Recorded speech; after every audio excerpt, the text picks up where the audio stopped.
విద్య రాజగుహ్య యోగము. అసలు టైటిలే గమ్మత్తుగా ఉంది. రాజవిద్య రాజగుహ్యము. రాజవిద్య అంటే కింగ్లీ నాలెడ్జ్, విద్యల్లో రాజు అనమాట ఇది. గుహ్యము అని అంటే సీక్రెట్, రహస్యాల్లో పరమ రహస్యం అంటే ఇది. పరమ రహస్యమైనటువంటిది, పరమ అధికారికమైనటువంటి స్థానంలో, రాజస్థానంలో ఉండేటటువంటి విద్య ఇది. కాబట్టి దీన్ని రాజవిద్య రాజగుహ్య యోగము అని అన్నారు. ఈ రాజవిద్య రాజగుహ్య యోగము దాంట్లో ఉండేటటువంటి విషయాలను తెలుసుకుంటూ ఉంటే మనకు చాలా ఆనందంగా ఉంటుందన్నమాట. ఇన్ని విషయాలు ఉన్నాయి దీంట్లో. మనం ఈ విధంగా మన యొక్క సాధన మార్గాన్ని ప్రాక్టీస్ చేయొచ్చు, అనుభూతిలోకి తెచ్చుకోవచ్చు అని మనకు తెలుస్తుందన్నమాట. సరళమైనటువంటి భక్తి ఎలాగుంటుంది దీంట్లో చెప్తారు. భగవంతుడు అని అంటే ఏదో అసాధ్యమైనటువంటి వస్తువేం కాదది. సరళమైనటువంటి భక్తి, శ్రద్ధతోటి నమ్మకంతోటి చేసినట్టయితే భగవంతుని యొక్క కరుణ మనకి విస్తారముగా దొరుకుతుంది అని చెప్పేటటువంటిది. తర్వాత సమర్పణ భావం దీంట్లో చెప్తున్నారు. తర్వాత విశ్వాసము అంటే సరళ ప్రవర్తన, సమర్పణ, విశ్వాసము, ఈ మూడు కూడా ఉండాలి అని చెప్తున్నారు. దీన్ని నేను నిన్న రాత్రి కూర్చొని ఉన్నప్పుడు మనం అందరూ దీన్ని ఒక వజ్రంతో పోలిస్తే ఎలా ఉంటుంది అని ఆలోచించాను నేను నా శ్రీమతితో కూర్చొని. వజ్రము ఏమిటది? వజ్రం వజ్రేణ నభిజ్యతే. అంత గట్టి వస్తువు, హార్డ్ సబ్స్టెన్స్ ఈ సృష్టిలో ఏం లేదు, కానీ అది చాలా విలువైనది కూడా. కానీ విలువైనది మరి రహస్యంగా ఎందుకు ఉండిపోయింది అని అంటే ఆ విలువ తెలిసిన వాడికే ఆ గొప్పతనం తెలుస్తుంది. ఇప్పుడు ఒక వజ్రాన్ని తీసుకొని కూరగాయలు అమ్మేవాడికి ఇస్తే 10 పాలకూర కట్టలు ఇస్తానంటాడు, వాడి విలువ తెలియదు. అదే బులియన్ మార్కెట్లోకి వెళ్తే ఆ విలువ తెలిసిన వాడు 10 లక్షలు ఇస్తానంటాడు. అలాగే భగవద్గీతలో ఉన్న జ్ఞానం ఎంత గొప్పది అని అంటే చాలా గొప్పది అన్నమాట. ఆ సీక్రెట్ని దీంట్లో మనకి రివీల్ చేస్తున్నారు. దీంట్లో 9 ముఖ్యమైనటువంటి అంశాలు ఉన్నాయి. మొదటిది ఏమిటంటే అత్యంత గోప్యమైనటువంటి జ్ఞానం ఇది. గోప్యము అని అంటే సీక్రెట్ అని, గోప్యంగా ఉన్నటువంటి జ్ఞానం ఇది. ఉన్నతమైనది కూడా, ఇది పవిత్రమైనది అనేటటువంటిది చెప్తున్నారు. రెండోది, ఇది విద్యలలో కల్లా రాజు. ఇవాళ వచ్చిన వాళ్ళందరికీ రాజవిద్య రాజగుహ్యం దొరకడం చాలా అదృష్టం అనమాట. అంతకుముందు మనం అక్షర పరబ్రహ్మ యోగం చూసాం, అది పరబ్రహ్మ. కానీ ఆ పరబ్రహ్మను పట్టుకోవాలంటే ఇదిగో ఈ విద్య తెలుసుకోవాలి. అందుకని ఒక అధ్యాయము రెండవ అధ్యాయంతో కనెక్ట్ అయి ఉంటాయి. అందుకనే అన్ని అధ్యాయాలు ఒకసారి జీవితంలో వినేయమన్నారు పెద్దలు. ఒకసారి వినాలి. మనం పుస్తకం చదివితే ఎలా ఉంటుందని అంటే ఆ శ్లోకం చూడంగానే పక్కన పెట్టేస్తాం. అలా కాకుండా ఒకసారి శ్రవణం చేస్తే, ఆ శ్రవణం చేసినప్పుడు ఉండేటటువంటి ఆ జ్ఞానంతో మనం చదివితే అవి మనకి అవగతం అవుతూ ఉంటాయి. విశ్వమంతా భగవంతుడు అవ్యక్త రూపంలో ఉన్నాడు అని చెప్తారు ఈ అధ్యాయంలో. మూడవది, నిరంతరం భక్తితో స్మరించే వారికి భగవంతుడి యొక్క తోడు, ఆశ్రయము, ఆయన యొక్క కరుణ దొరుకుతుందని చెప్పారు. నిరంతరంగా భక్తి చేయాలి. ఎప్పుడో కష్టం వచ్చినప్పుడే కాదు, సుఖంలో కూడా చేయాలి. అదనమాట నిరంతరం భక్తి. సతతం కీర్తయంతో మాం యతంతశ్చ దృఢవ్రత నమస్యంతశ్చ భక్త్యాం నిత్యయుక్త ఉపాసతే. నిత్యము చేయాలి. అది పొద్దున్నే లేవాలి. మాకెవ్వరూ లేదండి అని అంటే సూర్యనారాయణుడు కనపడుతున్నాడు, ఆయనే భగవంతుడు, ఆయన నమస్కరించండి చెప్తున్నారు. మన యొక్క ట్రెడిషన్లో ఉన్నటువంటి గొప్పతనం అది. తర్వాత ఇతర దేవతల్ని ఎంతమందిని పూజించినా అది ఆ పూజల యొక్క ఫలితాలని ఇచ్చేది నేనే, ఆ పూజలు పొందేది కూడా నేనే అని చెప్తున్నారు. ఆ మాట కూడా దీంట్లో చెప్పారనమాట. ఇది స్వామి వివేకానంద చికాగో కాన్ఫరెన్స్లో చెప్పారు. ఏది చేసినా అన్నిటికీ ఏ యథామాం ప్రపద్యంతే తాం తథైవ భజామ్యహం మమ వర్త్మానువర్తంతే మనుష్యా పార్థ సర్వశః. ఏ విధాలుగా ఎన్ని చేసినా కూడా చెందేది భగవంతునికే. తర్వాత సరళమైన భక్తి, సమర్పణ భావము. ప్రతి కార్యాన్ని దైవార్పణగా చేయాలి. మీరు ఈ పని చేసి చక్కగా కమ్యూనిటీ హాల్ చక్కగా మెయింటైన్ చేస్తున్నారు, ఇది కూడా ఒక యజ్ఞమే. ఇది చక్కగా పుస్తకాలు నీట్గా పెట్టుకోవడం, వచ్చిన వాళ్ళని ఆదరించి తీసుకోవడం, చక్కగా ప్రెమిసెస్ ఇదంతా కూడా దైవార్పణగా మనం చేయాలి. దీంట్లో మన అహంకారం ఉండకూడదు. అహంకారం ఏంటి, నేను బాగా చేశాను, నన్ను ఎవరు గుర్తించలేదు అక్కర్లా. అన్నీ అజ్ఞాతముగా అంతా వ్యాపించినటువంటి భగవంతుడు గుర్తిస్తున్నాడు, అది మనం గుర్తించాలి. తర్వాత మన హృదయంలో ఉండేటటువంటి ఆ యొక్క చైతన్యం కూడా గుర్తిస్తోంది. మనం చూడండి, ఒక మంచి పని చేసామనుకోండి, ఆ రోజున మనకి చాలా హ్యాపీగా ఉంటుంది. ఆ రోజున అరే మంచి ఇలా నేను ఒక అతనికి ఉపకారం చేశాను, అతని ముఖంలో చాలా ఆనందం కనబడింది, ఇవాళ చాలా బాగుందని అనిపిస్తుంది.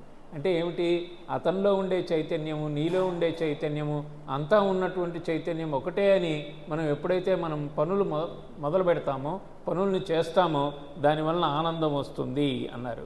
తర్వాత భగవంతుడు అందరికీ సమానంగా ఉంటాడు. ఆ శ్లోకం ఉంది ఇందులో. నమే ద్వేష్యోస్తి నా ప్రియ, నాకు ప్రియుడు లేడు, ద్వేషం చేసేవాడు లేడు. మరి అందరికీ ఎన్ని రకాలైనటువంటి కారణాలు ఎందుకు బాధలు వస్తున్నాయి, కొందరు సుఖాలు వస్తున్నాయి అంటే వాళ్ళ యొక్క కర్మఫలాల వలన వస్తున్నాయి. దాంతో I'm not interfering with that, పడాల్సిందే. ఇప్పుడు ధర్మరాజు పాండవులు ఆయన్ని ఆశ్రయించిన అన్ని కష్టాలు పడాల్సి వచ్చింది, కర్మఫలాలు. తర్వాత ఆఖరిలో విజయం వాళ్ళని వరించింది. దుర్యోధనుడు వాళ్ళు ఎంత ముందు విర్రవీగినా, ఎన్ని ధనధాన్యాలు సౌభాగ్యాలు అనుభవించినా ఆఖరణ పతనమైపోయారు. అందుకనే ధర్మం ఆఖరిలో జయిస్తుంది అంటే. తర్వాత నిజమైన భక్తితో ఎవరైనా మార్పు పొందవచ్చు. ఆ శ్లోకం ఉంది ఇందులో. ఆ శ్లోకాలు వచ్చినప్పుడు మనం చూస్తారు, నేను ఇదివరకు ఏదో తప్పు చేశానే, నేను పాపం చేశానే కాబట్టి, లేకపోతే నేను ఈ వర్ణంలో జన్మించానే, నేను నీచమైనటువంటి పనులు చేశాను, అదేమి లేదు. నీలో గనక మార్పు వచ్చి భగవంతుడిని గనక శరణు వచ్చినట్టయితే నిష్కల్మషమైనటువంటి హృదయంతో భగవంతుడు తప్పకుండా నిన్ను ఆదరిస్తాడు అని చెప్పేటటువంటి శ్లోకం ఉంది. అంటే ఇప్పుడు ఏం చెప్తున్నారు, మనం ఇదివరకు చేసింది గతం గతః, దాని గురించి ఏం బర్రీ కావక్కర్లా. ఇప్పటి నుంచి నువ్వు ఈ మార్గంలో ఉన్నట్టయితే భగవంతుడి యొక్క కరుణ దొరుకుతుంది. నా శపథం అని కూడా చెప్తారు ఆయన. వస్తుంది. తర్వాత నన్ను స్మరించు, నా భక్తుడివిక, నన్ను నమస్కరించు అని ఆఖరి శ్లోకంలో మన్మనాభవ మద్భక్తో మజ్జాజీ మాం నమస్కురు మామే వైశ్యసి యుక్త్వైవం ఆత్మానం మత్పరాయణ అని ఆఖరి శ్లోకంలో చెప్తారు. నా భక్తుడివిక, నన్ను స్మరించు, నన్ను నమస్కరించు, నన్ను నిరంతరము నీ యొక్క మనసులో నిలుపుకో, నీకు అన్ని సహాయాలు నేను అందిస్తాను అని చెప్తున్నారనమాట. సో ఈ విధంగా దీన్ని డైమండ్ అనే దాంట్లో చెప్పడానికి DIAMOND స్పెల్లింగ్ కరెక్ట్ చెప్పానండి. డి అంటే డివైన్ నాలెడ్జ్ ఉంది దీంట్లో. ఫస్ట్ డి డివైన్ నాలెడ్జ్ రాసుకోవచ్చు ఎవరైనా పుస్తకాలు ఉంటే. డైమండ్కి యాక్రోనిమ్ ఇది. యాక్రోనిమ్కే ఐఎమ్ ఎక్స్పాండింగ్. నేను నా శ్రీమతి కూర్చొని ఏం చేద్దాం దీన్ని అంటే ఈ విధంగా చెప్దామని అనుకున్నాం. డైమండ్లో ఎన్ని అక్షరాలు ఉన్నాయి? 7 అక్షరాలు ఉన్నాయి. డి అంటే డివైన్ నాలెడ్జ్ దీంట్లో ఉంది. రెండోది ఏమిటి? ఇమ్మెనెన్స్ ఆఫ్ గాడ్, దైవం విశ్వమంతటా నిండి ఉన్నాడు అని చెప్తోంది. DI అయింది. ఏమిటి? ఎష్యూరెన్స్ టు డివోటీస్ ఉంది ఇందులో. నా భక్తుడు ఎప్పటికీ పతనంగాడు. అనన్యాశ్చింతయంతో మాం ఏ జనా పర్యుపాసతే తేషాం నిత్యాభియుక్తానాం యోగక్షేమం వహామ్యహం. ఇప్పుడు ఎన్ని అయినాయండి? డివైన్ నాలెడ్జ్ అయింది, ఎమినెన్స్ ఆఫ్ గాడ్ అయింది, తర్వాత ఎష్యూరెన్స్ టు డివోటీస్. చూడండి ఎంత ఎష్యూరెన్స్ ఇస్తున్నారు. తర్వాత మీనింగ్ ఆఫ్ సింపుల్ ఆఫరింగ్, భక్తితోటి నువ్వు ఏది ఇచ్చినా కూడా నేను తీసుకుంటాను అంటున్నారు. ఆ యొక్క అర్థం ఇస్తున్నారు దీంట్లో. పత్రం పుష్పం ఫలం తోయం యో మే భక్త్యా ప్రయచ్చతి తదహం భక్త్యుపహృతం అశ్నామి ప్రయతాత్మనః. పత్రం ఇచ్చిన, పుష్పం ఇచ్చిన, ఫలం ఇచ్చిన, భక్తి అనేది ఉంటే చాలు అని చెప్పేటటువంటిది. ఇంకా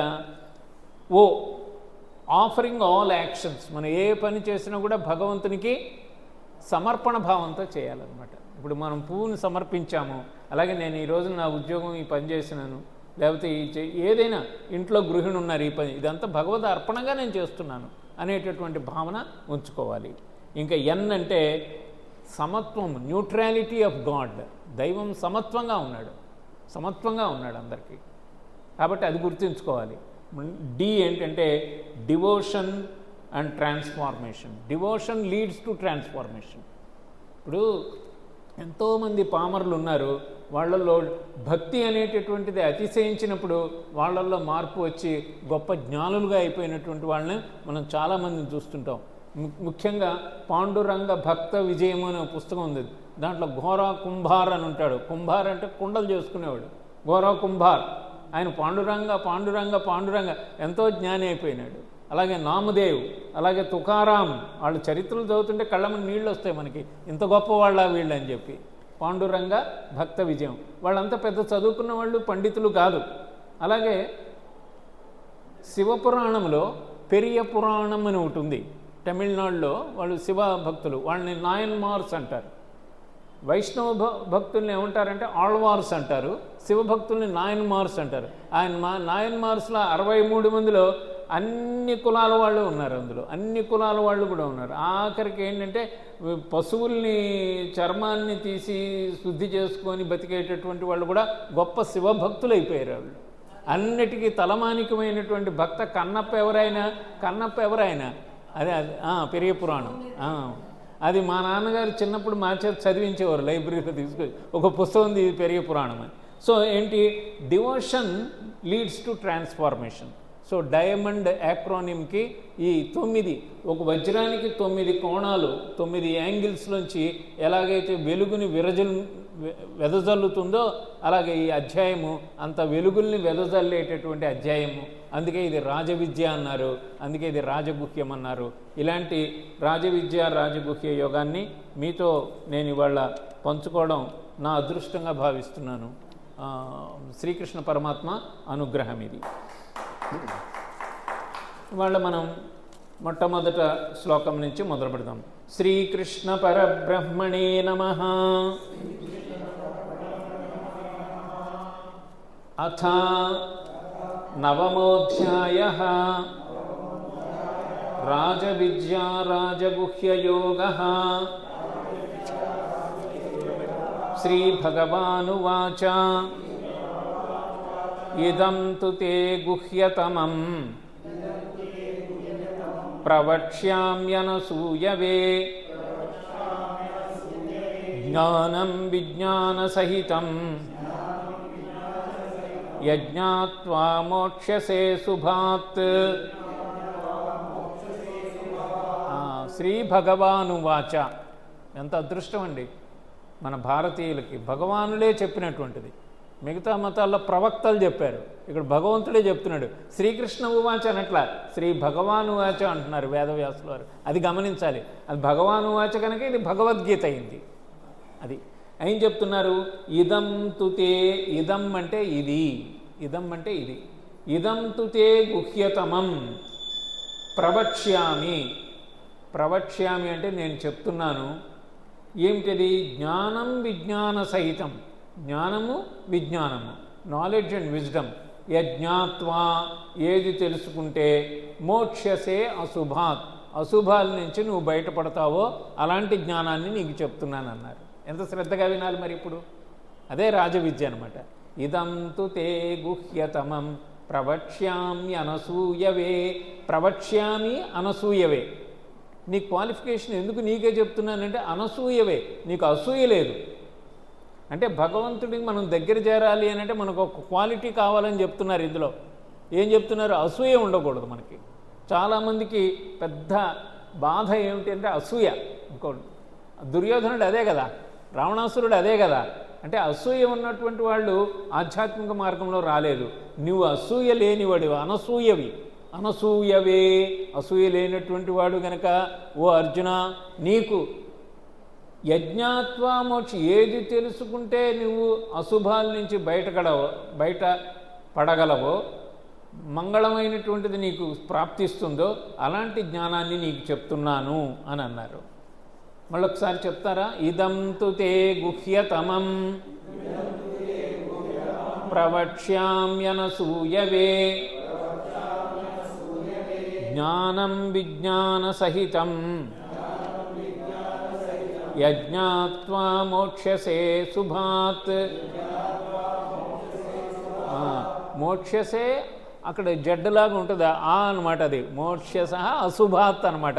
అశుభాల నుంచి నిన్ను విడుదల చేసేటటువంటిది. మోక్షం అంటే విడుదల. తర్వాత రెండవ శ్లోకంలో ఏం చెప్తున్నారు, దాన్ని ఇంకా ఎక్స్పాండ్ చేస్తున్నారు. రాజవిద్యా రాజగుహ్యం పవిత్రమిదముత్తమం ప్రత్యక్షావగమం ధర్మ్యం సుసుఖం కర్తుమవ్యయం. దీని యొక్క క్వాలిటీస్ చెప్తున్నారు. ఈ యొక్క గొప్ప జ్ఞానానికి సంబంధించినటువంటి విశేషణాలని, దాని యొక్క గొప్పతనాన్ని చెప్తున్నారు ఈ శ్లోకంలో. ఇది రాజవిద్య రాజగుహ్యం పవిత్రమైనటువంటిది అని చెప్తున్నారు. ఇది పవిత్రం, పవిత్రం. ఈ మాటలు వింటున్నప్పుడు మనసు ఒక పవిత్రతను సంతరించుకుంటుంది మనకి. మీరు దేవాలయం వెళ్ళంగానే దుర్మార్గపు ఆలోచనలు రావు భగవంతుడి సన్నిధిలో కదా. వెంకటేశ్వర స్వామి అన్ని కష్టాలు పడిన కళ్ళు నిలబడతాం, అప్పుడేం రాదు, అసూయ లేదు, ద్వేషం లేదు.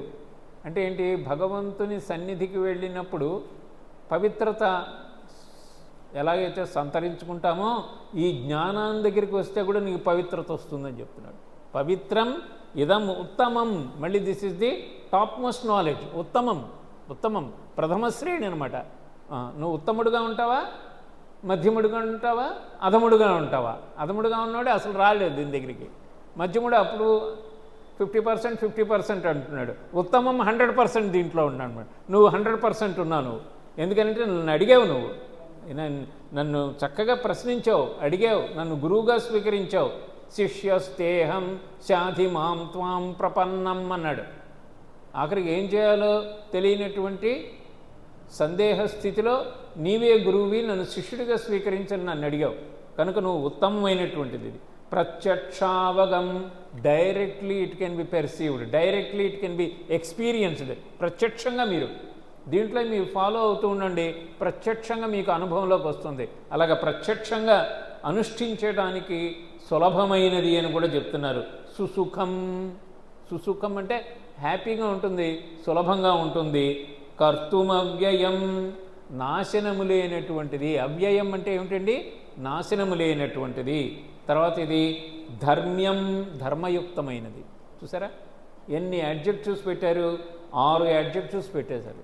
ఏమిటిది, సర్వ ఉత్కృష్టమైనదన్నారు, పవిత్రమైనదన్నారు, ప్రత్యక్షంగా తెలుసుకొనదగి అనుభూతిలోకి తెచ్చుకోదగిందన్నారు, అనుష్ఠించడానికి సులభమైనదన్నారు, నాశనం లేనిది అన్నారు, ధర్మయుక్తమైనది అన్నారు. ఒక్క సింపుల్ స్టేట్మెంట్లో ఎన్ని దీని యొక్క క్వాలిటీస్ని చక్కగా చెప్పారు.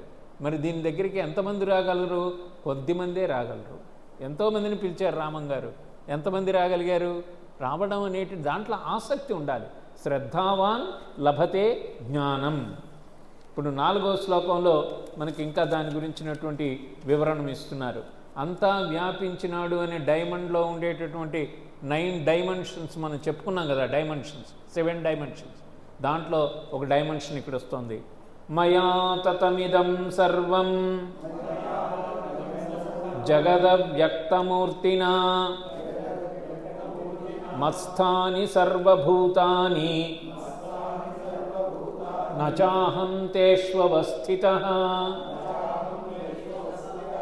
నేనంతా వ్యాపించి ఉన్నాను అని చెప్తున్నారు. అంతా నేను వ్యాపించి ఉన్నాను. అది ఎవరికి, ప్రహ్లాదుడికి కనపడ్డాడు, అంతా వ్యాపించి ఉన్నటువంటి. హిరణ్యకశిపుడు కనపడలా, అందుకని ఈ స్తంభంలో ఉన్నాడా అన్నాడు, అందుకని దాంట్లోంచి రావాల్సి ఉంది. అంతా వ్యాపించి ఉన్నాడు. హరి లేనటువంటి ప్లేసే లేదని చెప్పాడు ఆయన. హరి లేదు, గిరి లేదు, దీంట్లో ఉన్నాడా అంటే దాంట్లోంచి వచ్చాడు ఆయన చంపడానికి. అందుకని భ్రష్టుడు గనక, అన్ని దురహంకారి గనక, అసూయాపరుడు గనక. కాబట్టి నేను మయాతతమిదం సర్వం జగద్ అవ్యక్తమూర్తిన, ఈ జగత్తంతా కూడా అవ్యక్తంగా నేను వ్యాపించి ఉన్నాను. మత్స్థాని సర్వభూతాని నచాహం తేష్వస్థితః, అంటే అన్ని ప్రాణికోట్లు నాయందే ఉన్నాయి అని చెప్తున్నారు అనమాట. అంటే ఆయన యొక్క సర్వవ్యాపకత్వాన్ని మనకు చెప్తున్నారు. చెప్తూ ఇంకా దానికి చక్కగా అర్థం కావడం కోసం ఆయన 10వ శ్లోకంలో ముందుకు తీసుకువెళ్తూ దీన్ని మూఢులు తెలుసుకోలేరు. అవజానంతి మాం మూఢా. 11వ శ్లోకం. మానుషీం తనుమాశ్రితః పరం భావమజానంతో మమ భూతమహేశ్వరం. అవజానంతి, జానంతి అంటే తెలుసుకోవడం, అవజానంతి అంటే తెలుసుకోలేకపోతున్నారు. ఎవరు? మాం, నన్ను, మూఢాహ అంటే అజ్ఞానులు నన్ను ఏమని తెలుసుకున్నారు? తనుమాశ్రితం, నేను శరీరాన్ని ఆశ్రయించినటువంటి మామూలు మనిషి అని తెలుసుకుంటున్నారు. నా యొక్క పరమతత్వాన్ని వాళ్ళు తెలుసుకోలేకపోతున్నారు. అంతే కదా, దుర్యోధనుడు కృష్ణుడిని మామూలుగా గోపబాలుడుగానే చూశాడు. గోవులు కాసుకునేవాడు, ఏంటి మనకి చెప్పేదేంటి అన్నాడు. కానీ మూఢుడు గనక, జ్ఞాని గనక ధర్మరాజు పాండవులు ఏం చేశారు? ఈయన పరమాత్మ స్వరూపమే అని తెలుసుకొని ఆయన్ని ఆశ్రయించారు. అందుకని నన్ను చాలామంది తనుమాశ్రితం, శరీరాన్ని ఆశ్రయించిన వాడిగా నన్ను అనుకుంటారు వాళ్ళు, మూఢులు. నా యొక్క పరమతత్వాన్ని వాళ్ళు తెలుసుకోలేరు. నేను మమభూత మహేశ్వరం, మహేశ్వరం అనంటే సర్వానికి అధికారి, యజమాని, ఈ చరాచర జగత్తుకంతా కూడా యజమాని అయినటువంటి నన్ను తెలుసుకోలేకపోతున్నారు వాళ్ళు, మూఢులు అని చెప్తున్నారనమాట. తర్వాత నెక్స్ట్ 12వ శ్లోకంలో కూడా ఎందుకని అలా తెలుసుకోలేకపోతున్నారు, బ్యూటిఫుల్ శ్లోకం ఇదనమాట. మోఘాస మోఘ కర్మాణో మోఘ జ్ఞానావిచేతసః రాక్షసీం ఆసురీం చైవ ప్రకృతిం మోహినీం శ్రితాః. మోఘాస అంటే ఏంటంటే వ్యర్థమైనటువంటి కోరికలు, వ్యర్థమైనటువంటి కోరికలు. మోఘ కర్మాణో వ్యర్థమైనటువంటి పనులు చేస్తూ మోహంలో పడి రాక్షసీ ప్రవృత్తి చేత వీళ్ళు ఏం చేస్తున్నారంటే వాళ్ళు ఆ ప్రకృతి చేత మోహంలో పడిపోతున్నారు అని చెప్తున్నారు. చూడండి, ప్రతి మనిషికి డౌన్ఫాల్ ఎక్కడొస్తుందంటే అన్లిమిటెడ్ డిజైర్స్ వలన వస్తుంది. తెలుస్తుంది కదా మనకి, అన్లిమిటెడ్ డిజైర్స్. తర్వాత అన్లిమిటెడ్ యాక్షన్స్ కూడా. ఎంత మోడరేట్గా ఉండాలి లైఫ్. అందుకే లైఫ్ని బ్యాలెన్స్ చేసుకోమంటుంది Bhagavad Gita. Neither too excess nor too low, మీడియంగా నువ్వు ఎక్కువ మాట్లాడకూడదు, తక్కువ మాట్లాడకూడదు, ఎక్కువ ధనం వద్దు, తక్కువ ధనం వద్దు. నీ నీ నీ బ్రతుకు బాటని హ్యాపీగా సుఖంగా నువ్వు చేసుకునేటటువంటి మార్గంలో ఉంటే ఏముండదు. లేకపోతే ఏమవుతుందంటే వీడి వ్యర్థమైనటువంటి కోరికల వలన వ్యర్థమైనటువంటి కార్యక్రమాల్లోకి పడి వీళ్ళు ఏం చేస్తున్నారంటే మోహంలో పడుతున్నారు. వీళ్ళల్లో అసురీ ప్రవృత్తి వస్తుంది, రాక్షస ప్రవృత్తి వస్తుంది. మన పురాణాల్లో చెప్పినటువంటి రాక్షసులందరికీ ఇవే ఉన్నాయి. హిరణ్యకశిపుడి దగ్గర నుంచి, హిరణ్యాక్షుడి దగ్గర నుంచి, రావణాసురుడి దగ్గర నుంచి అందరికీ ఉండబట్టే వాళ్ళు చదువుకున్న వాళ్ళే. కానీ వ్యర్థమైనటువంటి కోరికలు వ్యర్థమైనవి. అంటే మనకేం మెసేజ్ ఇస్తున్నారు ఈ కాలానికి? మనకి 2026లో మనం ఏం తీసుకోవాలి? అనవసరమైన కోరికలు ఉండకూడదు, పెట్టుకోకూడదు. అనవసరమైనటువంటి కార్యాల్లో కూడా వెళ్ళకూడదు. వెళితే ఏమవుతుంది? మోహంలో పడతాం. మోహంలో పడడం అంటే ఏమిటంటే శ్లేష్మములో పడిన ఈగలాగా కొట్టుకుంటూ ఉంటాడు. అదే ఆనందం అనుకుంటుంటాడు. ఒక నక్క కథ తెలుసు కదా. నక్క వేట వదిలేస్తే దాన్ని పట్టుకొని అది కొరుకుతా ఉంది. కొరుకుతూ ఉంటే ఎముకలు కొరుకుతే ఏమొస్తుంది? దీని దంతాలే దీని దవడలో పడి రక్తం వస్తుంటే ఇది నిజంగా దాని రక్తం అని తన రక్తాన్ని తాగుతూ ఆనందపడుతోందంట. అలాగా మనం ఎలా ఉంటుందంటే దీంట్లోనే పడి కొట్టుకుంటున్నాము. అలాగే ఒకడు నూతిలో పడిపోయి తలకిందులుగా పడితే కింద ఒక పెద్ద పాము వస్తుంది. పడితే పాము కాటేస్తుంది. ఏలాడుతున్నా నేను ఈ చెట్టు కొమ్మ పట్టుకొని ఈ బావిలో అది కట్టకపోయినా నూతిలో పడితే నేను మరణిస్తాను. ఈ మధ్యలో ఏమవుతుందంటే ఒక తేనెటీగల తొట్ట ఎవడో కదిపితే, గాలికి కదిలితే దాంట్లోంచి కొద్దిగా తేనె బిందువులు కడిగితే పోతాడు కొద్ది రోజుల్లో, కొద్ది క్షణాల్లో. కానీ ఆ తేనెని ఆస్వాదిస్తూ ఇది చాలా మధురంగా ఉందని అనుకుంటున్నట్ట. మన జీవితాలు కూడా అలాగే ఉన్నాయి అని అనుకుంటు ఎప్పుడు పోతాడో తెలియదు. కానీ ఇప్పుడు ఉన్నటువంటి క్షణికమైనటువంటి ఆనందంలో మాత్రం చాలా అనుభవిస్తున్నాను నేను అని అనుకుంటాడు. కానీ తర్వాత తెలిస్తే ఆ సమయానికి ఏమి ఉండదు చేయడానికే. అందుకే ఇప్పుడు మనకి కళ్ళు బాగున్నప్పుడు, కాళ్ళు బాగున్నప్పుడు, మన మనస్సు వీటిని వినగలిగేటటువంటి శక్తి ఉన్నప్పుడు భగవద్గీతను చదవాలి. అందుకే పిల్లలకి నేర్పాలని ఇది పుస్తకాల్లో పెట్టాలి. ఫస్ట్ టెక్స్ట్ బుక్కుల్లో పెట్టాలి, పుస్తకాలకి నేర్పాలి. దీంట్లో భగవంతుడి గురించి, మాయల గురించి, మంత్రాల గురించి ఏం లేదు. How to live a peaceful life, how to live A balanced life. Life skills coach పెద్ద పదవి ఎవరికి ఇవ్వాలంటే శ్రీకృష్ణ పరమాత్మకి ఇవ్వాలి. మీరందరూ బాగా బతకండి రా, బాగా ఉండండి అని చెప్తున్నారనమాట. సో అది మోఘాస మోఘ కర్మాణం, ఇది దీంట్లో మనం అండర్లైన్ చేసుకుంది. మనం ఊరికే అన్నిటి వెంబట పరిగెడుతుంటాం. పరిగెడితే మిగిలేదేంటి? ఆయాసం మిగులుతుంది, ఆనందం ఏమి ఉండదు. చాలామంది చాలా పుణ్యక్షేత్రాలు తిరిగి వచ్చి ఇంటికి వచ్చిన తర్వాత అంత టైర్ అయిపోయాను రా అని, ఆఖరికి ఏముందండి ఇంట్లో వచ్చి మన బెడ్రూమ్లో మన ఫ్యాన్ స్విచ్ చేసుకొని పడుకుంటే హాయిగా ఉందిరా అంటాడు. నువ్వు అక్కడ పోయావు ఇక్కడ పోయావు అంటే అక్కడే అంటే ఏంటి? నీ స్వస్థలానికి చేరితేనే ఆనందం ఉంది. నీ స్వస్థలం ఏంటంటే భగవంతుడి యొక్క స్థలం అనమాట. అది నీ పరమాత్మ. ఊర్ధ్వమూలం అధశాఖం అంటాడు కదా, మూలం అది. మూలం దగ్గరికి వస్తే నీకు హ్యాపీగా రెస్ట్ దొరుకుతుంది. నువ్వు పైన తిరుగుతుంటే పైనే ఉంటుంది అని చెప్పేటటువంటి గొప్ప శ్లోకాన్ని మనకి ఇస్తూ, అయితే మరి దీనికి మాకు టెక్నిక్ ఏంటి సార్? మేము ఎప్పుడు వ్యర్థమైన కోరికలు ఉండకూడదు, వ్యర్థమైనటువంటి కార్యక్రమాలు చేయకూడదు, అసూయ ఉండకూడదు అని అంటే ఆ టెక్నిక్ మనకు 14వ శ్లోకం చెప్తున్నారు. ఇది బై హార్ట్ చేయాలి మీరందరూ కూడా. సతతం కీర్తయంతో మాం యతంతశ్చ దృఢవ్రతః నమస్యంతశ్చ మాం భక్త్యా నిత్యయుక్తా ఉపాసతే. ఆ స్వస్థలాన్ని, స్వస్థలం అంటే భగవత్ ప్రాప్తికి, ఆత్మానందానికి కావలసినటువంటి ఉపాయం చెప్తున్నారు. సతతం కీర్తయంతో మాం అంటే నిరంతరము స్మరణ చేయాలి. నిరంతరం స్మరణ. మనకి స్మరణ ఉండదు. ఎంతసేపు గాసిప్ అంటాం కదా, GOSSIP ఎన్ని ఉన్నాయండి? 6 ఉన్నాయి కదా అక్షరాలు. The most poisonous word on this planet is gossip అన్నాడు ఒకడు. గాసిప్ అంటే ఇద్దరు కూర్చొని అక్కడ లేని మూడో వాడి గురించి మాట్లాడుతుంటారు అనమాట. అది గాసిప్. వాడేంటి వీడేంటి, that is the most poisonous, that's corrupts your mind అంటున్నాడు. అందుకే సతతం దాని బదులు నువ్వేం చేస్తావంటే ఎవరిని అట్లాంటి మాట్లాడుతున్నా అక్కడ నెమ్మదిగా లేచిపోవాలి. అక్కడి నుంచి వెళ్ళిపోయి మన భగవద్గీత మన ర్యాక్లో ఉన్న పుస్తకం తీసుకొని 14వ శ్లోకం గురువుగారు చెప్పారు, ఒకసారి చదువుకుంటే కీర్తయంతో మాం. దీనికి ఏం కావాలి? యతంతశ్చ దృఢవ్రతాః, దృఢమైనటువంటి వ్రతం ఉండాలి దానికి. చాలామంది చెప్తారు భగవద్గీత చాలా మంచి పుస్తకము, మేము విన్నాము చదివామని. మళ్ళీ పుస్తకం అట్లాగే ఆ ర్యాక్లో ఉంటుంది. మళ్ళీ గీతాయజ్ఞం అన్నప్పుడు రామంగారు పిలిచినప్పుడు దాన్ని దుమ్ము దులిపి తీస్తామన్నమాట. గీతా యాజ్ ఇట్ ఈజ్ అని ఎస్కాన్ వాళ్ళు పబ్లిష్ చేశారు. గీతా యాజ్ ఇట్ ఈజ్ అని అంటే యథాతథమని ఒక గురువుగారు ఇచ్చారు. మళ్ళీ ఏడాదికి కలిస్తే గీత ఏదయ్యా నీకు ఇచ్చాను కదంటే గీత యాజ్ ఇట్ ఈజ్ అలాగే ఉంది సార్, మీరు ఓపెన్ చేయండి అన్నట్టు.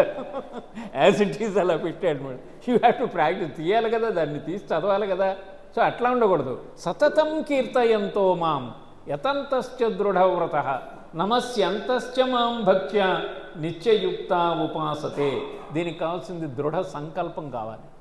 ఇప్పుడు మీరు ఓ దృఢ సంకల్పం ఉండబట్టే గీతాయజ్ఞం చేస్తున్నారు. ఈ రోజున గీతాయజ్ఞం అంటే ఎందుకంటే పని లేదు, పాట లేదు.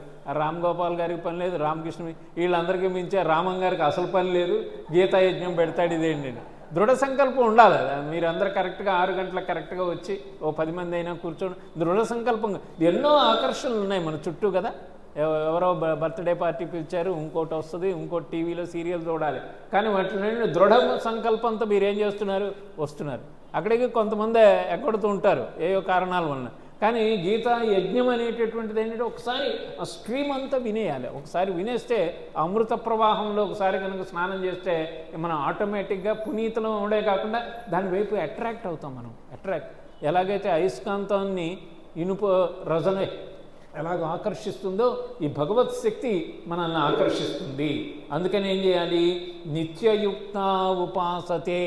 నిత్యయుక్త అంటే డైలీ బేసిస్లో నువ్వు చేయాలి, నిత్యము చేయాలి.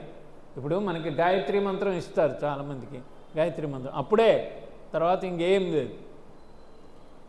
ఆ భూహు భువః సువః అంటే ఏమిటి? తత్సవిర్వరేణ్యం భర్గో దేవస్య ధీమహి ధియో యో నః ప్రచోదయాత్ అంటే ఏమిటి? అంతా ఉండినటువంటి కాస్మిక్ ఇంటెలిజెన్స్ అనమాట. భర్గో దేవస్య అంటే జ్యోతిర్మయ స్వరూపమైనటువంటి. భూహు భువః సువః అవి వ్యాహృతులవి, పితృలోకము, భూలోకము, దేవలోకము. భూభువ శుభ తత్సవితుర్వరేణ్యం. వరేణ్యం అంటే శ్రేష్టమైనటువంటిది. ఇది ఏమిటిది? భర్గోదేవస్య ధీమహి. గొప్ప ధీ అంటే ఏమిటంటే బుద్ధిశక్తి, మేధాశక్తి, అంటే అన్నిటినీ తెలుసుకునేటటువంటి శక్తి ఈ ప్రపంచం అంతా కూడా విస్తారముగా ఉన్నది. అది నాలో ఉండే బుద్ధిశక్తిని ప్రేరేపించుగాక, దాని అర్థం అది. గాయత్రీ మంత్రం యొక్క అర్థం ఏమిటంటే అంతా నిండి ఉండేటువంటి సర్వజ్ఞత్వం ఏదైతే ఉందో కాస్మిక్ ఇంటెలిజెన్సు నాలో ఉండే స్మాల్ ఇంటెలిజెన్స్ని ప్రేరేపించుగాక, ప్రాంప్ట్ చేయుగాక. ప్రచోదయాత్, సక్రమమైనటువంటి మార్గంలో నేను సంచరించదునుగాక. అంటే ఒక సెల్ఫ్ ఎఫర్మేషన్. గాయత్రీ మంత్రం జపం చేయడం అని అంటే అనుష్ఠానం. అది నువ్వు ఏ విధంగా మార్పును తీసుకొచ్చేటటువంటి మంత్రం. అయితే భావయుక్తంగా దాన్ని చేయాలి, భావయుక్తంగా చేయాలి. ఊరికే మనం చెప్పేదాం భూర్భాష అయిపోయా, ఎన్నిసార్లు 108 సార్లు చేశాను సార్. నువ్వు ప్రతి దాంట్లో కూడా భూహు భువః శుభః తత్సవితుర్వరేణ్యం భర్గో దేవస్య ధీమహి ధియో యోనః నః అంటే మాకు, నన్ను ప్రచోదయాత్ నడిపించు అని చెప్తుంది. నహ అంటే మాకు, నాకు అని అర్థం అనమాట. నహ అంటే నో అని కాదు, నహ నహ. సహనాభవతు అంటే మమ్మల్ని ఇద్దరినీ రక్షించుగాక అనేటటువంటిది. సో సతతం కీర్తయంతో మాం అనేటటువంటిది చాలా ఇంపార్టెంట్ అయిన శ్లోకము. 17వ శ్లోకం తన యొక్క స్థితిని, తన యొక్క భగవత్ తత్వాన్ని రివీల్ చేస్తున్నారు. పితాహమస్య జగతో మాతా ధాతా పితామహః వేద్యం పవిత్రమోంకార రుక్సామయజురేవ చ. అహం అంటే నేను. నేనేమిటి తెలుసా? పితా, తండ్రిని. నేను అన్నిటికీ నేను తండ్రిని. జగతో మాతా ధాత, తండ్రిని తల్లిని కూడా నేనే, రక్షకుడిని కూడా నేనే, పితామహ తాతను కూడా నేనే, వేద్యం అంటే తెలుసుకోదగినటువంటి వస్తువుని కూడా నేనే, పవిత్రమైనటువంటి ఓంకారాన్ని కూడా నేనే అని చెప్తున్నారు. అందుకే ఓంకారం 3 సార్లు చేస్తున్నాం మనం. వేద్యం పవిత్రం ఓంకార, అది అండర్లైన్ చేయాలి. ఓంకారం యొక్క విశిష్టతని చక్కగా మళ్ళీ ఆయన చెప్తున్నారు. ఆయన యొక్క విలక్షణమైనటువంటి ఆయన యొక్క స్వభావాన్ని కూడా చెప్తున్నారు. తండ్రి అంటే మాతా ధాత పితామహః వేద్యం పవిత్రం ఓంకార రుక్ సామ యజురేవచ. ఋగ్వేదములో, యజుర్వేదములో, సామవేదములో వీటి ద్వారా తెలుసుకోబడేటటువంటి పదార్థాన్ని నేనే అని చెప్తున్నాడు. అని దేంట్లో చెప్తున్నారు? భగవద్గీతలో చెప్తున్నారు. అంటే భగవద్గీతను తెలుసుకుంటే ఆయన తెలుసుకోవడం చాలా సుఖరమవుతుంది, సుఖమవుతుంది, ఈజీ అవుతుందని చెప్తున్నారు అన్నమాట. 17వ శ్లోకం చెప్పిన తర్వాత 22వ శ్లోకంలో మనకు అందరికీ కావలసినటువంటి స్టార్ మార్క్ శ్లోకం. రోజు బాధలే మనకి. ఏం చేయాలి? నేను నీ యొక్క యోగక్షేమాలు ఎలా చూసుకుంటానో చూసుకో అని చెప్పేటటువంటి శ్లోకం 22వ శ్లోకం. అనన్యాశ్చింతయంతో మాం ఏ జనాః పర్యుపాసతే తేషాం నిత్యాభియుక్తానాం యోగక్షేమం వహామ్యహం. యోగక్షేమములు నేను చూసుకుంటాను అని చెప్తున్నాడు. నేను చెప్పాను కదా డైమండ్లో ఏం చెప్పానంటే ఎష్యూరెన్స్ అని చెప్పాను కదా. ఎష్యూరెన్స్ ఇక్కడ దొరుకుతుంది. యోగక్షేమాలు నేను చూసుకుంటాను. అయితే దానికి ఏం చేయాలి? అనన్యాశ్చింతయంతో, మాం అని అంటే నన్ను, అన్యచింతన లేకుండా నన్ను ఎవరైతే ధ్యానిస్తుంటారో వాళ్ళ యొక్క యోగక్షేమాలు నేను చూసుకుంటానండి. మనకి అన్యచింతన ఎక్కువ, అనన్యచింతన లేదు మనకి. అన్యచింతన ఎక్కువ కానీ అనన్యచింతన లేదు. అర్థమవుతుందా? కాబట్టి అనన్యాశ్చింతయంతో మాం ఏ జనాహ అంటే ఏ జనులైతే, ఏ మనుష్యులైతే, పర్యుపాసతే, ఉపాసతే అనమాట. ఉపాసతే అంటే ఉపాసతే అంటే నిష్ఠతో చేయడం, ఉపాసతో నిష్ఠతో చేయాలి. ఉపాసతే తేషాం వాళ్ళ యొక్క అట్టి నిత్యాభియుక్తానాం అంటే ఎల్లప్పుడూ నాయందే నిమగ్నులైనటువంటి వాళ్ళ యొక్క యోగక్షేమం వహామ్యహం, యోగక్షేమాలు నేను చూస్తాను. ఈ యోగక్షేమం వహామ్యం ఎల్ఐసి వాళ్ళు కాపీ కొట్టి యోగక్షేమం అని పెడతారు. ఆ యోగక్షేమం ఎప్పుడు చేస్తారు? వాళ్ళు ప్రీమియం కడితేనే చూస్తారు. నువ్వు ప్రీమియం కట్టక్కర్లే. ఇక్కడ అన్య చింతన లేకుండా చేస్తే అంటే no investment but high profit అనమాట. ఇది ఇంతకన్నా గొప్పదేముందండి. కాబట్టి ఈ శ్లోకం మళ్ళీ ఒకసారి చదివి రోజు మీ యొక్క ప్రార్థనా శ్లోకాల్లో దీన్ని కూడా ఒక భాగం చేసుకోండి. అనన్యాశ్చింతయంతో మాం ఏ జనాః పర్యుపాసతే తేషాం నిత్యాభియుక్తానాం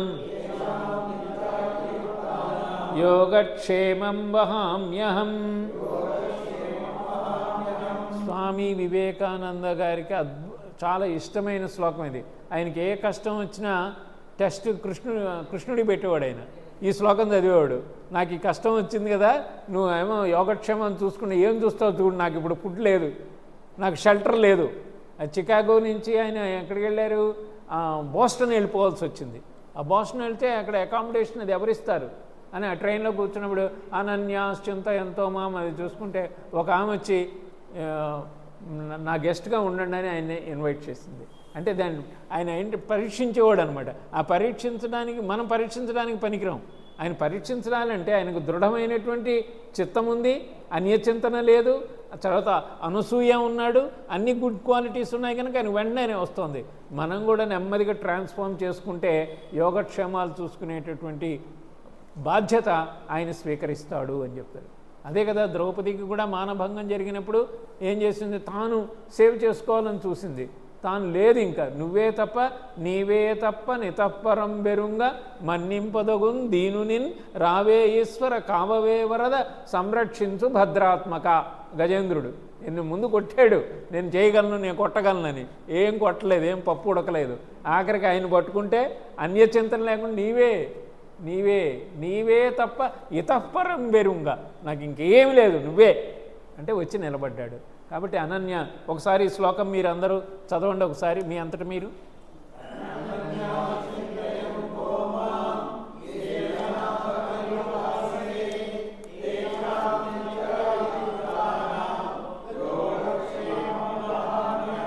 ఫుల్లీ ఛార్జ్డ్ బ్యాటరీ లాగా ఉంది. ఇప్పుడు బాగా చక్కగా చదువుతున్నారు. రేపు ఛార్జ్ చేసుకోవాలి అట్లాగా. ఇప్పుడు దీనికే పెడుతుంటాం కదా, దీన్ని ఛార్జ్ చేయాలి. ఈ ఛార్జింగ్ ఇక్కడ బోల్డ్ దొరుకుతుంది. ఇది పవర్ బ్యాంక్ ఇక్కడ ఉంది. పవర్ బ్యాంక్ వదిలేసి మనం అటు ఇటు తిరుగుతున్నాం. అదేంటి ఇదేంటిది, దీనికి కనెక్ట్ అవ్వండి. ఒకసారి భగవద్గీత వినేసిన తర్వాత ఒక మంచి వక్త ద్వారా, ఒక గురువు గారి ద్వారా మనంతటా మనం సాధన చేసుకోవచ్చు ఎవరైనా కానీ. నెక్స్ట్ శ్లోకము, భగవంతుడంటే నేను బాగా 1000 బంగారు పుష్పాలతో పూజించాలి, బంగారమైనటువంటి విగ్రహం ఉండాలి, బంగారమైనటువంటి ప్రాకారాలతో గుడి కట్టాలి, ఇవన్నీ అక్కర్లేదు పోండి అంటున్నాడు. రాడికల్ శ్రీకృష్ణ పరమాత్మ. పత్రం పుష్పం ఫలం తోయం 26వ శ్లోకం. యో మే భక్త్యా ప్రయచ్చతి తదహం భక్త్యుపహృతం అశ్నామి ప్రయతాత్మనః. అశ్నామి అంటే ఆరగించుతున్నాను అని అర్థం. అశ్న అంటే తినడము అని అర్థం అనమాట. అనశ్నన్ అంటే తినకుండా అని, అశ్నన్ అంటే తినడం. అశ్నామి నేను వాటిని స్వీకరిస్తున్నాను. దేన్ని? పత్రం పుష్పం ఫలం తోయం. పత్రమైనా చాలు, పుష్పమైనా చాలు, ఏమీ లేదు, ఒక నీళ్లతో అభిషేకం చేసిన చాలు, నాకు చాలు. అయితే దాంట్లో నువ్వేం పెట్టుబడి పెట్టాలంటే భక్తి ఉండాలి. దాంట్లో పేపర్లో పేరు పడిందా, నేను ఇన్ని 100 కలశాలతోటి అభిషేకం చేశాను, వేసాడా లేదా పేపర్లో, నో యూజ్. నువ్వు బంగారం అక్కర్లా, బంగారపు పూలతో పూజించే కన్నా మామూలు పూలతో పూజించేదానికే భగవంతుడు భక్తి కనుకున్నట్టయితే ప్రసన్నుడవుతాడు అని చెప్పేటటువంటి గొప్ప సూత్రం దీంట్లో దాగుంది. కాబట్టి ధనవంతుడికే భగవంతుడు కాదు, దరిద్రుడికి దీనాస్థితిలో ఉన్నవాడైనా వాడు హృదయ మందిరంలో భగవంతుడికి గుడి కట్టుకొని ఆయన తన ఉన్నదాన్నే ఆయనకి నివేదనగా ఇచ్చినట్టయితే భగవంతుడు దాన్ని చాలా సంతోషంగా తీసుకుంటాడు. దీనికి భారతంలోనే ఎగ్జాంపుల్ ఏంటంటే దుర్యోధనుడు డిన్నర్కి ఇన్వైట్ చేస్తాడు. రాయబారి అంబాసిడర్ కదా, పాండవుల తరఫున వచ్చాడు కృష్ణ రాయబారం. అయితే శత్రువు దుర్మార్గుడు, శత్రువు కాకపోయినా న్యూట్రల్ అయినా, శత్రువుడు మిత్రుడు కాదు, రాయబారంకి వచ్చినాడు అందరూ సమానం ఇద్దరు మీడియేటర్ కనుక. కానీ అతని యొక్క కుచ్చితమైనటువంటి బుద్ధి దగ్గర, బుద్ధి ఉన్నవాడి దగ్గర ఆహారం తీసుకోవడం ఇష్టం లేదు. అదే విదురుడు ఉన్నాడు, బీదవాడు, ఆయన పిలుస్తాడు. నేను విదురుడి ఇన్విటేషన్ యాక్సెప్ట్ చేశాడు, దుర్యోధనుడి ఇన్విటేషన్ యాక్సెప్ట్ చేయలేదు. దుర్యోధనుడు బంగారు కంచాల్లో పెడతాడు, బంగారు తీగలతో వండించి పెడతాడు, అన్నీ కావలసిన షడ్రసోపేతమైన పెడతాడు. విదురుడు ఏమీ పెట్టాడు, నొలక మంచం, కట్టెపోయి ఏముంటుంది. ఆఖరికి ఏం చేశాడంటే కృష్ణుడి పాదాలు కడిగి జలజల కారేటటువంటి కన్నీళ్లతోటి, కృష్ణ పరంధామ పరమపురుష నువ్వు సాక్షాత్తు విష్ణు స్వరూపుడివి, వీళ్ళు తెలుసుకోలేకపోతున్నారు అని చెప్పి ఏం చేస్తాడంటే ఓ అరటిపండు తీసి దాన్ని ఏం చేస్తాడంటే బాగా తొక్క తీసి పండు బారేసి తొక్క ఆయనకి ఇచ్చేస్తాడు. భక్తిలో తెలియక భక్తి ఉంది దానికి, భక్తి అనేది కలిపాడు కనుక తొక్కనే ఆయన స్వీకరించాడని మనకు భారతంలో వస్తుంది. అంటే ఏంటి, భక్తి ప్రధానము కానీ నీ యొక్క రాశి వాసి కాదు అనేటటువంటిది ఈ శ్లోకంలో మనం చెప్తున్నారు. కాబట్టి మనం ఊరికే ఆడంబరాలకు వెళ్ళిపోయి పూజలు చేయక్కర్లా, అసలు మన గుర్తింపు కోసం చేయక్కర్లా. మన ఇంట్లో మనం చక్కగా మన దైవ మందిరం మనకున్నటువంటి స్థానంలో కూర్చొని చక్కగా మనం అసూయ లేకుండా మంచి సద్భావనతోటి పరమాత్మ అంతా నిండి ఉన్నాడు అనేటటువంటి అనన్య భక్తితోటి ప్రార్థిస్తే ఆయన వశ్యుడవుతాడు, వశమవుతాడు అనేటటువంటిది మనం చెప్తున్నారు. దీనికి ఇక్కడ శివానంద లహరిలో శంకర భగవత్పాదులు వారు చెప్తారు, మార్గావర్తిత పాదుకా పశుపతే అంగస్య కూర్చాయతే గండూషాంబునిషేచనం పురరిపో దివ్యాభిషేకాయతే కించిద్భక్షిత మాంసశేషకబళం నవ్యోపహారాయతే భక్తి కిం న కరోతి. భక్తి ఏమి చేయలేదు.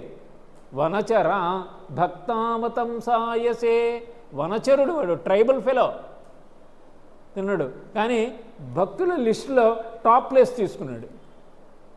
చూసారా, వేదాలు చదవలేదు, ఏం లేదు. A tribal man like Kannappa has headed the list of devotees. భక్తావతం శంకరాచార్యుల వారు చెప్తున్నారు, ఏం చేశాడు, మార్గావర్తిత పాదుక, ఆ కొండల్లో ఇష్టమైనట్టు అడ్డం వంకర టెంకర్లు ఉండే కొండ మార్గాల్లో నడిచినటువంటి చెప్పులు ఉన్నాయే ఆ పాదుకలు, అది తీసి నేను ఎత్తిన పెట్టాడు. శివుడేం భయపడి ఆనందించాడు, ఎంత భక్తిరా వీడిది, ఎంత ఇన్నోసెన్స్ రా బాబు అని. ఎందుకు పెట్టాడు, రెండో కన్ను కూడా తీసేస్తే ఈయన నాకు ఎక్కడ కనపడ్డేమో అని చెప్పి గుర్తు కోసం అది పెట్టాడు. అది అంత భక్తి ఉంది. ఆ కంటిలోంచి రక్తం వస్తుంటే ఒక కన్ను పెట్టేశాడు, ఇంకా రెండో కన్ను కూడా తీసేస్తే మళ్ళీ ఎక్కడ పెట్టాలో తెలియదు కదా, అందుకని గుర్తు కోసం చెప్పుని తీసుకొని నెత్తి మీద పెడితే ఆయన పులకించిపోయాడు. వీడురా నా భక్తుడు, రాయండ్రా వీడి పేరు, ఫస్ట్ పేరు భక్తావతంసాయతే గండూషాంబు నిషేచనం. గండూషాంబు అంటే ఎంగిలి ఊత. ఇప్పుడు ఏ ట్రైబల్లో ఏముంది, నది ప్రవహించే దాంట్లో కొద్దిగా పుర్రమని కొద్దిగా నీళ్లు పెట్టుకొని తీసుకొచ్చి చేతిలో పెట్టాల్సిన నైవేద్యం ఉంది. ఇది పట్టుకోవడానికి కంటైనర్ లేదు, మనలాగా బాటిల్స్ లేవు కదా, నోట్లోనే వచ్చి ఆ పుక్కిలింతనే పుర్రమని ఊసి ఆ నైవేద్యమే ఏది తింటాడో అదే పెట్టాడు. ఆయన భక్తాగ్రేసురుడు అయ్యాడు అనేటి. అంటే ఏమిటి, పత్రం పుష్పం ఫలం తోయం. భక్తి అనేది ఉంటే అన్నిటి కూడా పవిత్రమైపోతుంది అని చెప్తున్నారనమాట. కాబట్టి అద్భుతమైనటువంటి శ్లోకం అది. 27వ శ్లోకం కూడా మనం చేసే పనుల్ని అర్పణ భావంతో చేయాలి అని చెప్తున్నారు. యత్ కరోషి యదస్నాసి యజ్జుహోషి దదాసి యత్ యత్ తపస్యసి కౌంతేయ తత్కురుష్వ మదర్పణం. మదర్పణం నాకు అర్పించు, కురుష్వతి నువ్వు చేసేటటువంటి కార్యాల యొక్క ఫలితాలు. నువ్వు ఆఫీసులో పనిచేస్తావో, వ్యవసాయం చేసుకుంటావో, బిజినెస్ చేస్తావో, నీ యొక్క ఫలితాలన్నింటినీ కూడా నువ్వు ధర్మబద్ధంగా ఉండు, ఎవరిని ఇబ్బంది పెట్టకుండా నీ జీవనాన్ని సాగించు, ఆ వచ్చేటటువంటి ఫలితాలని నాకు అర్పించేసేయంటున్నాడు. ఏం చెప్తున్నారు? యత్కరోషి, నువ్వు ఏది చేస్తావో, యదస్నాసి, దేన్ని నువ్వు తింటున్నావో, యజ్జుహోషి, దేన్ని దదాసి, ఏది దానం చేస్తున్నావో, దానం చేస్తున్నది భగవదర్పణంగా నేను చేస్తున్నాను భావంతో చేయాలి. అందుకని నేను ఇచ్చేస్తున్నాను, వీడు తీసుకుంటున్నాడు, ఐఎమ్ గ్రేట్ అనుకోకూడదు, భగవదర్పణంగా చేయాలి. అందుకే ఒక ఉపనిషత్తులో ఏం చెప్తుందంటే దానం ఎలాగ చేయాలో చెప్తుంది. దానం ఎలాగ చేయాలంటే శ్రియం దేయం, ధియాదేయం, భియాదేయం, భయపడుతూ ఇవ్వాలంట, సిగ్గుపడుతూ ఇవ్వాలంట. సిగ్గుపడుతూ ఎందుకనంటే నేను ఇంకా ఎక్కువ ఇవ్వాల్సింది తక్కువ ఇస్తున్నానని సిగ్గుపడుతూ ఇవ్వమన్నారట. నేను చూసారా, మనం కొద్దిగా ఓ 10 రూపాయలు ఇవ్వగానే చాలా గొప్పగా పనిచేశాను రా నేను అంటే ఇటు చూస్తాడు, ఎంతమంది చూస్తున్నారు నన్ను, 10 ఇచ్చానా లేదా 10 ఇచ్చాను చూసుకో, 5 రూపాయలు కాదు 10 ఇచ్చాను అంటుంటాడు, తెలియదు. No use. శ్రియాదేయం, భియాదేయం, ధియాదేయం, హ్రియాదేయం. ఒక ఉపనిషత్తు చెప్తుంది దానం ఎలాగివ్వాలో చెప్తున్నారన్నమాట. ఏది చేసినా కూడా, నువ్వు తపస్సు కూడా చేసినా కూడా, యత్ తపస్యసి కౌంతేయ, ఓ అర్జున, తత్కురుష్వమదర్పణం, నాకు అర్పణ చెయ్యి. ఇప్పుడు భగవద్గీత చెప్పేది అర్పణే ఆయనకి. మీరు వింటున్నారు శ్రవణం, ఇది కూడా యజ్ఞమే, భగవద్ అర్పణ. కానీ ఇదేంటంటే ఈ హాల్లో ఉన్నంతసేపే బాగానే ఉంటుంది ఇది మ్యూజిక్, బయటికి వెళ్ళిపోయేటప్పటికి మళ్ళీ అన్నీ విషయాలు అన్నీ కాకుల్లాగా వచ్చి కావు కావమని కూర్చుంటుండే. అందుకని భగవన్నామం చెప్పుకుంటున్నారు అప్పుడప్పుడు కూడా, భగవన్నామం, మళ్ళీ భగవద్గీత చదువుకోవడం కొద్దిగా. అంటే లౌకిక వ్యవహారాల్లో ఉండకూడదని చెప్పట్లా భగవద్గీత, ఎంతవరకు ఉండాలో అంతవరకు ఉండాలి అని చెప్తూ మనకి 30వ శ్లోకంలోకి మనం వచ్చాము. ఇప్పుడు 30వ శ్లోకంలో ఏం చెప్తున్నారని అంటే ఇదే ఎష్యూరెన్స్ ఇస్తున్నారు. వాడు ఎలాంటి వాడైనా రైట్ ఆఫ్ చేసేస్తాను, వాడు ఎలాంటి పాపాత్ముడైనా కూడా వాడిలో పరివర్తన వచ్చి భక్తి మార్గంలో ఉంటే చేస్తాను అనేటటువంటిది. 30వ శ్లోకం. అపిచేత్సు దురాచారో భజతే మామనన్యభాక్ సాధురేవ సమంతవ్యా సమ్యక్ వ్యవసితో హి సహా. సమ్యక్ అంటే స్థిరమైనటువంటి చిత్తం ఉన్నట్టయితే వాడు అపి అయినప్పటికీ దురాచారో, ఇదివరకు దురాచారాలు చేసినప్పటికీ కూడా, వాడు ప్రీవియస్ హిస్టరీలో ఏవో పాపాలు తెలియకో తెలుసో చేసి ఉండొచ్చు. కానీ ఎప్పుడైతే స్థిరమైన బుద్ధితో ఈ భక్తి మార్గంలో వచ్చి నన్ను ఆశ్రయించాడనంటే వాడు పాపాత్ముడైనా కూడా సాధురేవ సమంతవ్య, నన్ను భజించినట్టయితే వాడు సత్పురుషుడు, శ్రేష్ఠుడని నా అభిప్రాయం అని చెప్తున్నాడు. కాబట్టి మనం ఏం భయపడక్కర్లా. ఎప్పుడైనా ఏమైనా తప్పు చేసినా కూడా భగవంతుడిని మనం కరుణించమని దాన్ని మార్చుకుంటూ మన జీవనశైలిని కనుక చేసినట్టయితే వాళ్ళకి ఏమీ తప్పు లేదు అంటే ఎష్యూరెన్స్ ఇస్తున్నాడు. దీన్ని కూడా చాలామంది భగవద్గీత రావాలంటే మేము కొన్ని తప్పులు చేసాం సార్, భగవద్గీత ముట్టుకోవడానికి మేము అనర్హులం అంటారు. అలాగే భయపడకరా బాబు, రా పట్టుకొని అది మళ్ళీ చేయకని చెప్తున్నాడు అనమాట. చాలామంది అదే కదా, కొంతమంది గుడికి రమ్మంటే రారు వాళ్ళు, ఎందుకంటే వాళ్ళు ఒక గిల్టీ కాన్షియస్ ఉంటుంది. భగవంతుడు పవిత్రం అంట, అదంట, నేనేమో ఇవన్నీ చేసి కూర్చున్నాను, ఇప్పుడు అక్కడికి వెళ్తే ఎలాగేమవుతుందో అని. No such thing if there is transformation in you అనేటటువంటిది మనకి చెప్తూ ఇంకా ఆఖరి శ్లోకంలోకి వచ్చేసామన్నమాట. ఇది కూడా టాప్ మోస్ట్ శ్లోకం. ఇది అంటే ఎలాగుండాలి చెప్పేస్తున్నారు మనకి. మన్మనాభవ మద్భక్తో మజ్జాజీమాం నమస్కురు మామే వైష్యసి యుక్త్వైవం ఆత్మానం మత్పరాయణః. నమస్కురు అంటే నమస్కరించు, నాకు నమస్కరించు. ఇంకేం చేయాలి? మన్మనాభవ, మనస్సుని నా యందు లగ్నం చెయ్యి అని చెప్తుంది. మన మనస్సు లగ్నం అవుతుందా భగవంతుడి మీద? అవుతుందా? అవ్వదు. ఎందుకంటే మనస్సు కూర్చోగానే ఎన్నో ఆలోచనలు వస్తాయి. లగ్నం కాదు, నెమ్మదిగా లగ్నం చేయాలి. లగ్నం మనస్సుని శుభ్రంగా, రే అవన్నీ పోకు, అటు ఎళ్లకు, ఇటు రా, భగవంతుని యొక్క పాదపద్మాల్ని. ఇప్పుడు వెంకటేశ్వర స్వామి భక్తులు శ్రీయకాంతాయ కళ్యాణ నిధయే నిధయేర్దినామన్ను, అజ్ఞాని నామయా దోషాన్ అశేషాన్ విహితాన్ హరే అంటున్నాం.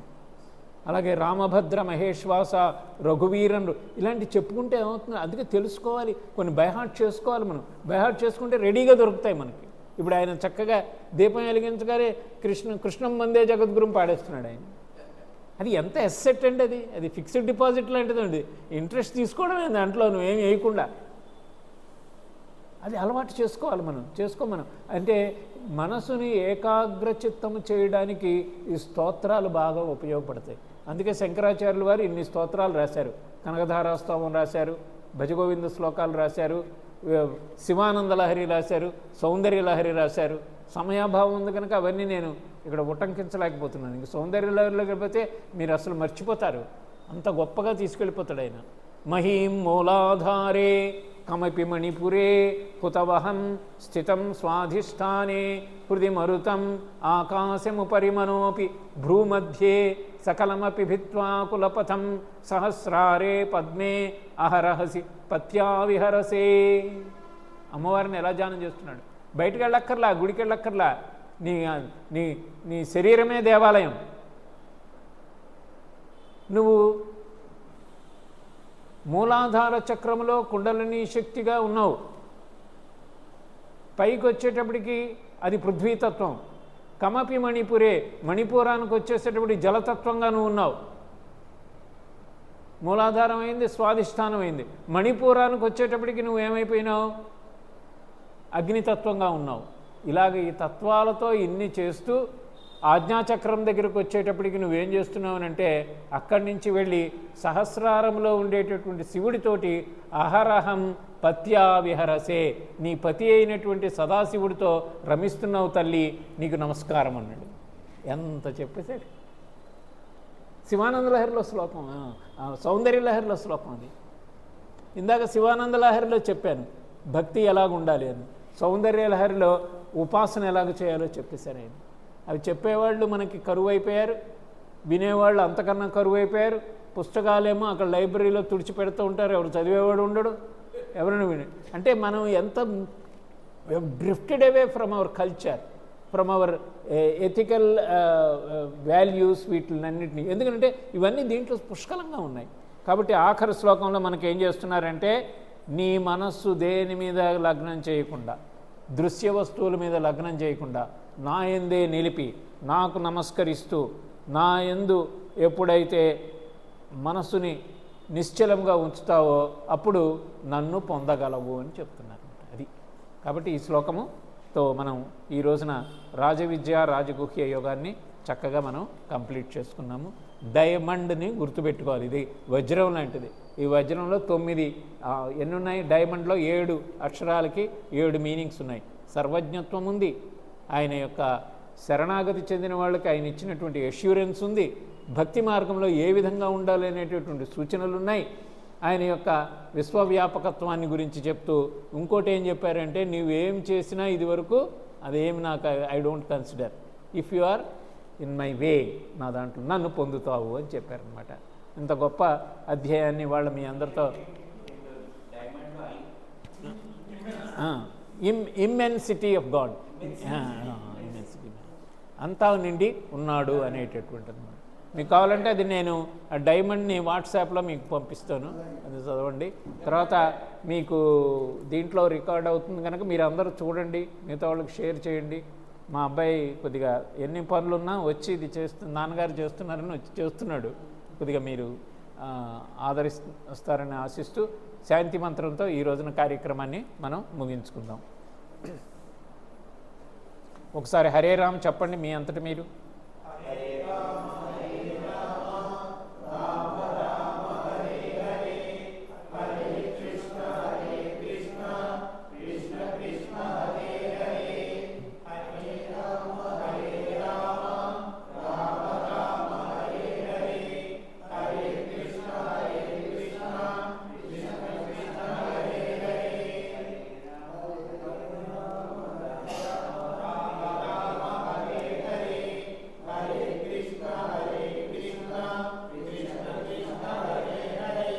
వండర్ఫుల్, బాగా చేస్తున్నారు. అలాగా ఈ సరస్వతి గ్రంథాలయం మీరు సాయంత్రం పూట రోజు కొంతమంది 4, 5 అయినా వచ్చి ఒక హనుమాన్ చాలీసా చదువుకోవచ్చు చక్కగా. ఎంత అసలు హనుమాన్ చాలీసా భక్తికి అనన్య భక్తి అంటే ఆంజనేయ స్వామి. ఆయన మించిన భక్తుడు ఎవరున్నాడు?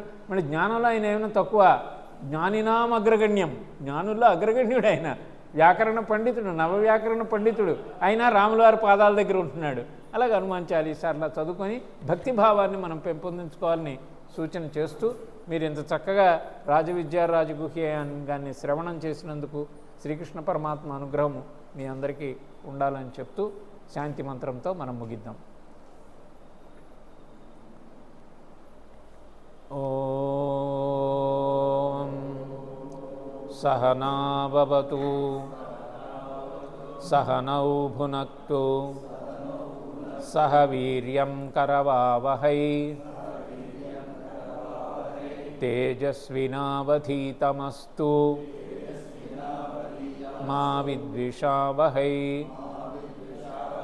ఓం శాంతి శాంతి శాంతి. లోకాః సమస్తాః సుఖినో భవంతు. సర్వం శ్రీకృష్ణార్పణమస్తు.